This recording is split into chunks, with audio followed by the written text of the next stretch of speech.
Well, hey there team, welcome back to the channel and welcome to the overview. Today we're looking at Kingdom Come Deliverance II. So I actually did do like a 2-hour overview in the old format earlier last week, I think. You can check that out if you're curious. I've been flip-flopping content, but this overview series, which is more review, this is where I actually play through a game to completion, or I'll stop and post a video at the 18-hour mark, because that's how long on average it takes to clock a game. And so that's what I've done here. I've spent 18 hours with Kingdom Come Deliverance II. I've loved every second of it. I can't wait to play more. So for all intents and purposes, this serves as a review. I'll go a bit deeper into mechanics and systems and comparing it to the previous game, but also as an on-ramp for people that never played the first game and don't know anything about it. As far as like my rating, I'm giving this 99%. And if you're not across it, this new format entails me reviewing 100 games over the course of the year and ranking them from 1 to 100. Still early days, we're still populating the list. It'll bear fruit as time goes on. But know that at this time, this score reflects, I see it not as good as Death Stranding, because that was the first game we looked at this year, and sitting above Sin Duality, which I really enjoyed. So regardless, it stands to reason that I think this game is quite excellent. However, actually, I'll drop this right at the beginning. I feel like a lot of reviews are heralding this like the second coming, or almost like some sort of step up in like new generation RPG gaming. Like I've seen some people really heralding this as some sort of super duper RPG, and it's not. Don't get me wrong. I love it and it's scoring incredibly high for me, but it is very much Kingdom Come Deliverance II. In many ways, it's what a sequel should be. It's actually a really good example of understanding how to make a sequel and how to accommodate for your sort of core base. Takes a lot of the existing systems, tweaks them a bit, and not just systems, I suppose you could say, like the arts and fidelity and the performance. All of it's been tweaked and touched up and upgraded. And there've been some more other things added in, like blacksmithing, something I'm really enjoying a lot of. So there's a few more extra bits thrown in and quality of life stuff, but like be careful that you don't get too much smoke blown up you going into this. It is excellent, but it's not what I would say revolutionary. It's that same old familiar feeling that you probably got when you played the first game. And if you haven't played the first game, I would urge you to check it out. It is a wonderful simulation-leaning RPG experience. That's probably a bit more hardcore than what you may be used to in the mainstream zeitgeist. Okay, well look, forget it's a sequel for a second. Let's just do the building blocks for those that aren't across it. As I mentioned just before, a bit more of a hardcore RPG. Not like One Death You're Out hardcore, but all the systems are a bit more brutal. Like, I'm not necessarily trying to find softer language, but I do want to be honest as well. Still, you know, like an arcadey accessibleness to it. I enjoy the combat. The combat's changed a fair bit, probably of all the systems the most, and it's better, but it still has issues. But ultimately, you're a 15th century nobody, Henry, who through the course of the story, especially in the first one, you kind of find yourself in the good graces of the general nobility. So you get to walk that line of kind of being a window for the player to observe every aspect of the world through it. You know, the more sort of Christian perspective through the churches, like I said, the nobility, and then also you come from a blacksmith background, so you're sort of a general hand. And while there is a main narrative to carry you through both games, there's plenty of side quests and bits and pieces to do as well. But the combat's lethal, you're kind of bad at it in the beginning, between your stat lines being kind of low, your gear not being very good, and you probably not understanding how to play it. You're going to get fisted, you're going to get killed, and there may be frustration because there's a pretty strict save system. It went through a lot of issues in the first game. It's pretty much exactly the same now as it was when they finished cleaning it up in the first game. In that, you save when you sleep, and you have a save on exit. So, you know, if the kids are punching each other in the background, you got to go deal with that. You can exit your game safely, but it is one of those kind of instanced roguelike run-based saves in that once you load the game back up, that save is then deleted, right? If you loaded it back up and then walked out into the street and got killed, it's going to reset you to the last time that you actually saved, like by sleeping. Or through Savior Schnapps, which is this potion decoction. It's kind of rare, actually. It requires ingredients that are tricky to come across. Belladonna. I've been doing a bit more alchemy in this game. I've really enjoyed it, even though it's kind of the same as the first game. But you can brew up these potions or buy them or find them or what have you, and it is just a meta-gamey save point, right? You drink it, save states. But it's not like it saves to a slot. It's one of those things, if you're about to go into a big fight, you haven't saved the game in a while, you think you might die, maybe take that drink. I think it works fairly well, actually. As someone who hates save scumming, I know I'm spending a bit of time on this, but it's a big sticking point as well. The fear of losing progress can be balanced and not abused. And I think this game actually does it probably better than most. So yeah, like from a mechanical perspective, yes, lethal combat that is fun and you get the hang of, and you'll find your way through it. You can go into the swords branch or the heavy weapons branch. There's also archery and there's new weapons as well, which I haven't really gotten into because you only really have so many slots. They've changed the inventory system in such a way that you can wear like belts and pouches, and that changes how many loadouts you can carry. So I've generally just been going with a heavy weapon and a sword, so an axe and a sword. As I mentioned, there's things like alchemy, flower picking, blacksmithing is in this. You are a blacksmith's son by the first game. However, quite an absence of blacksmithing. You know, you can still do things like sharpen on a grinding wheel your weapons, and that's fun. So again, that's carried over. But the blacksmithing minigame is really fun, actually, and I've spent a shameless amount of time just making swords and horseshoes, and there's a whole rhythm system to it where you have to hit it in time, and he whistles and you use the timing of the whistle and listening to the clang on the steel to get it right. You flip it over. If it gets cold, you have to put it back in the coals and fire it back up with the bellows, and even, you know, quench it all out when you finish it. It's so fun. There's a whole recipe system, and there's so much gameplay in there if you decide to, you know, make that be your source of money, just buying scrap metal and turning it into axe heads and that sort of thing. It's got a pretty good feedback loop. The sort of traditional, I'm going to cruise around running into random encounters and hope they're not unfortunate, that still works as it did with the first game.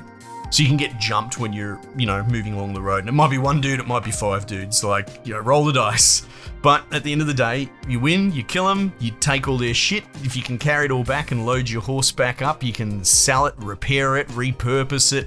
And that's a pretty good profit feedback loop. And it works exactly the same as it did in the first game. Like I said, that old familiar feeling. I think that just about covers it. From survival mechanics, there are what you could probably call immersion world components. For example, if you trot around a town at night without a torch out, you're going to get in trouble with the law because they have curfews, and, well, generally speaking, as a rule, you have to be carrying a light source to prove you're not up to no good. There is a pretty robust crime system with them investigating and dobbing on you to the police and all that sort of stuff. And to be honest, I haven't really gotten into it a huge amount, because the story doesn't really demand that kind of behaviour. And while I would say, especially in the early going, making money and getting ahead was kind of tricky, and I appreciated that difficulty, it was never enough to push old Christian Henry into crime. Because that's always been a theme throughout these games, is sort of trying to be a good moral dude in what is ultimately a very heavily religious time period where the sort of social contract and morality holds everything together. I would argue, you know, each to their own, I guess. You want to steal everything that's not nailed down, fill your boots, but the immersion for me comes from kind of playing the character as writ, and it's not terribly Christian of you to go around stealing shit. So yeah, there's a crime system, it's good. However, if you behave yourself, you won't come up against it. There's all sorts of little mini games as you expect in this, you know, rolling dice for betting. But again, these are things that are carried over from the first game that kind of expected to be in there. And then, you know, food and sleep, very minor survival mechanics. You have to eat, your nourishment goes below 50%, your dude starts grumbling and whinging about being hungry, you got to keep him topped up. And eventually, if you go without enough sleep, you have to sleep or you get too tired. So there you go, that's Kingdom Come in a nutshell. Through it all is a huge narrative, and from what I've played of it so far, it's wonderful. In some ways, I'm enjoying it much more than the first game, and that's a pretty big call because I loved the narrative in the first game, especially the on-ramping and the prologue with your dad, and it's wonderful. And you shouldn't, again, I reiterate, you should play it if you haven't. But what they've done with this narrative, now I don't want to go into spoilers, because again, I went in blind. I know there's controversy and drama and all that bullshit around this, and I don't think I'm going to address it, honestly, because in the time that I've played it, I have seen no manifestation of any of this drama. It might be later in the game, 50 hours from now or something, but it doesn't faze me at this point, so I'm not going to comment on it. I already talked about it a little bit in the previous video, but I'm not a drama farmer, so I'm not really interested. But the structure of the story is very interesting, and it takes what I would call a dogleg, which is to say it doesn't go where you think it's going to go as a sequel. Like if you played the first game and you're like, right, I'm ready to continue Henry's journey. Yes, it does, but it goes in a weird, like it's not necessarily a pivot, it's a dogleg. A chicane, a twist. Use your own words, whatever. The one thing that comes to mind as a comparison would be something like Mass Effect 2. And I'm not saying it goes in the same dark direction that does, but if you played through that, and spoilers, I guess, but they really do shake it up at the beginning of Mass Effect 2, and it goes in a direction that no one saw coming. And I think a big part of why it gets away with it is because it was so well done and well told.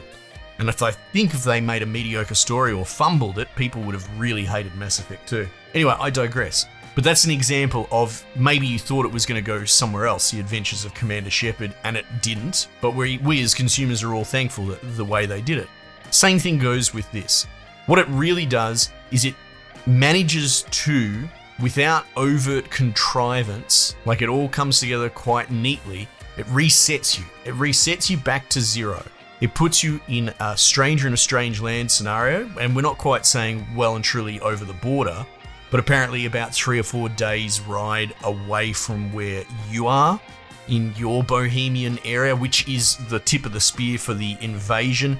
Don't have to go and retread all of this, but it's really interesting and it's based on real history from this time period. But it's safe to say you're going into a more neighboring territory that isn't touched by the war, and you're kind of as second man to Hans Capon, who's your kind of best mate from the first game. He's a nobleman, you're his +1 / almost bodyguard in this case, I guess. And so you guys are envoying off looking for allies. In the prologue, you meet Disaster. You're essentially separated from Hans, and you're set to a position where you've got nothing to your name and no proof of who you are. And it's quite wonderful. You're literally told to fuck off at the gates of the nobility that you're trying to court, and without any sort of proof or anyone to vouch for you because you're in this unusual town, it's straight back to the beginning. What do? And pride kind of demands that you don't just steal or buy a horse and ride 3 days back to Perkstein or wherever with your tail between your legs. So you need to rise again.